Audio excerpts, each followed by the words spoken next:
let's see. What else do we got? We got Bristol Motor Speedway. There was a press conference today about Bristol Motor Speedway, and I got a little bit of an insight on this. The last time they ran dirt at Bristol Motor Speedway was like, I don't know, probably before all of y'all were born. But it was a long time ago. Like 01, right? It was 01. So I don't know. Were y'all born in 01? What in the world? Y'all are youngsters. That's 19, 50. 20 years ago. We aren't that young. You were 4. I was 11. Y'all are still youngsters. So anyway, they went and found the dirt that they used then. Okay. And they used that for the base of the track.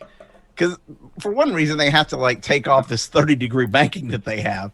So they went and found the dirt. They had to get everything as level as they could for the upcoming race. Then they went and got dirt samples from like 18 places around the country. Okay. They took these out to California to a guy named Dr. Dirt. This is true. And he analyzed all their stuff, and they whittled it down to 3 or 4 and picked from that the best compound of red, clayish, Tennessee, Virginia muck. Okay. And that's what they put for the track.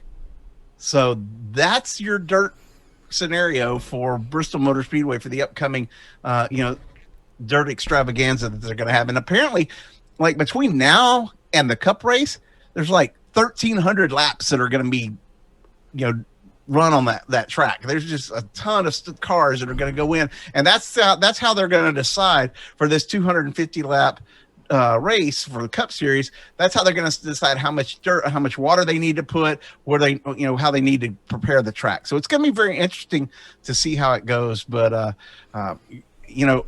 your thoughts, either one of y'all, on this race and how they went about this, because apparently dirt is really a scientific thing. Oh yeah, especially with today's computers and stuff too. So yeah, I had no idea. I thought they just ate into one of those mountains that are right next to the track. Might as well. Just threw it right over the grandstand. Wow, that's crazy. California, that's freaking. I mean, Justin, that's where you are. We do have some pretty good dirt tracks out here. I'm not gonna lie, we do have some pretty good ones out here. No, that's wild. Yeah, I really, really look forward to that. I was just watching footage on YouTube of some late model going around, just doing some practice laps or whatever, and it looked really cool. It just didn't even look like Bristol. I guess you have to like zoom out and look at the grandstands and kind of see it. When it's zoomed in, it just looks like another a dirt track. But wow, just I knew it was going to be, as soon as I heard about it, I'm like, wow, we talk about variation of just seeing.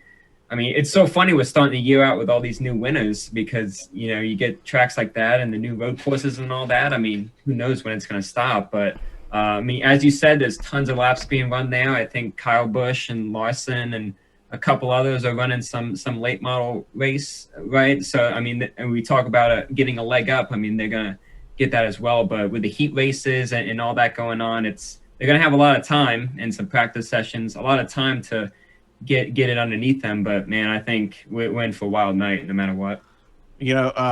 One person on the call asked about how they got rid of all the dirt and how long it would take, and Jerry Caldwell and Scott Miller in the group where we're talking, and apparently it's real easy to get rid of the dirt. You go in, you put, you load it up with front loaders and put it in dump trucks and all that. Mm-hmm.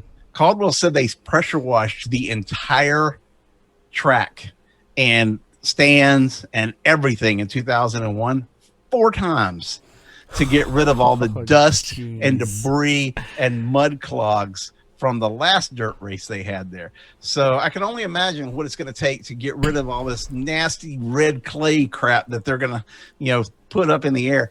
And look, I'll be there. I know it's going to be dusty. I'm not going to be able to see much up in the press box, but you know who's going to have it the worst? That's Matt Corson, because he's going to be down there on the track taking pictures, and I hope he wears his mask and some goggles, because he's going to eat dirt sandwiches for a week after that race. So there's nowhere for the dirt to go. I know it's just going to be right there. Yeah.